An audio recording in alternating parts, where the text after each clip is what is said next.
ខ្ញុំមិនមានឪពុកជាអ្នកមានទេមិនមែនមកពីអ្នកចេះដឹងទេ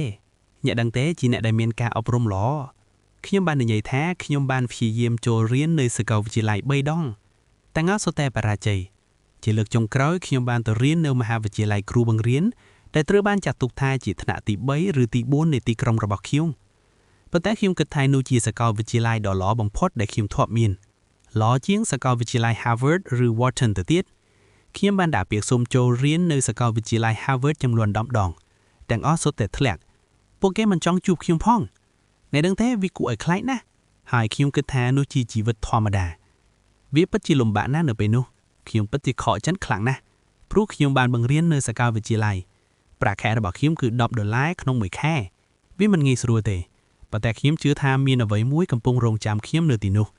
ហើយខ្ញុំត្រូវខិតខំធ្វើការដើម្បីបញ្ជាក់ខ្លួនឯងនោះគឺជាបទពិសោធន៍ដ៏លំបាកមួយហើយខ្ញុំមិនដែលគិតថាខ្ញុំឆ្លាតនោះទេគ្មាននរណាម្នាក់ជឿថាខ្ញុំអាចទទួលបានជោគជ័យនោះទេពីព្រោះមនុស្សគ្រប់គ្នានិយាយថាបរិមម្នាក់នេះគិតខុសគ្នាគិតយ៉ាងឆ្កួតអ្នកដឹងទេពួកគេគិតអំពីអ្វីមួយដែលមិនដែលដំណើរការគ្មាននរណាម្នាក់យល់ស្របជាមួយនោះទេទោះដែលខ្ញុំបាននិយាយខ្ញុំជឿវាព្រោះខ្ញុំបានឃើញកុំព្យូទ័រនេះនៅឆ្នាំ1994ពេលខ្ញុំទៅសហរដ្ឋអាមេរិកខ្ញុំគិតថារបបនេះអាចធំណាស់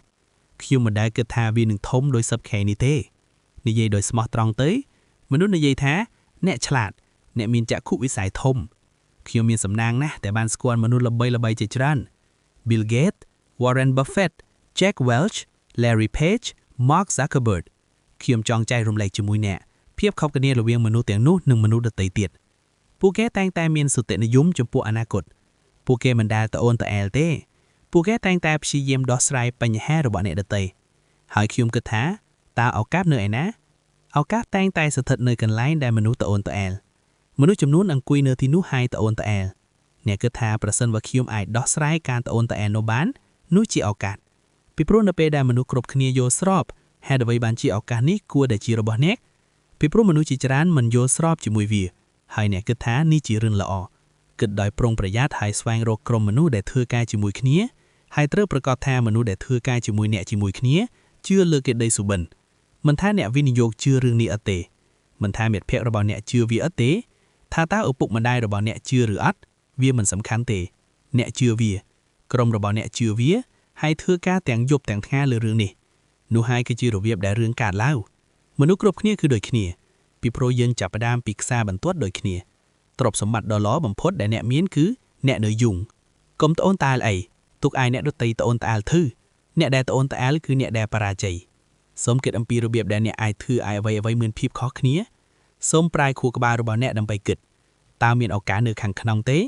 តើមានអ្វីដែលខ្ញុំអាចធ្វើបានដែលធ្វើឲ្យមានភាពខុសគ្នាទេសូមគិតអំពីរឿងនេះហើយបន្ទាប់មកនៅពេលដែលអ្នកគិតអំពីរឿងនេះចាប់ផ្ដើមធ្វើវាខ្ញុំបានឃើញមនុស្សជាច្រើនយុវជនមានគំនិតអស្ចារ្យជារៀងរាល់ថ្ងៃប៉ុន្តែបន្ទាប់ពីព្រឹកឡើងពួកគេទៅការិយាល័យម្ដងទៀតធ្វើការឃ្លឿនចោលធ្វើការសកម្មចំពោះមនុស្សគ្រប់គ្នាចំពោះមនុស្សនរណាម្នាក់ថ្ងៃស្អែកគឺជាថ្ងៃថ្មីពួកគេត្រូវធ្វើការយ៉ាងខិតខំឬធ្វើការដើម្បីអ្នកដទៃឬធ្វើការដើម្បីខ្លួនឯងហើយខ្ញុំជ្រើសរើសផ្លូវនោះគឺធ្វើការដើម្បីខ្លួនឯងប៉ុន្តែការធ្វើការដើម្បីខ្លួនឯងនោះមានន័យថាធ្វើការដើម្បីសង្គមប្រសិនបើអ្នកចង់ធ្វើការដើម្បីខ្លួនឯងពិតមែន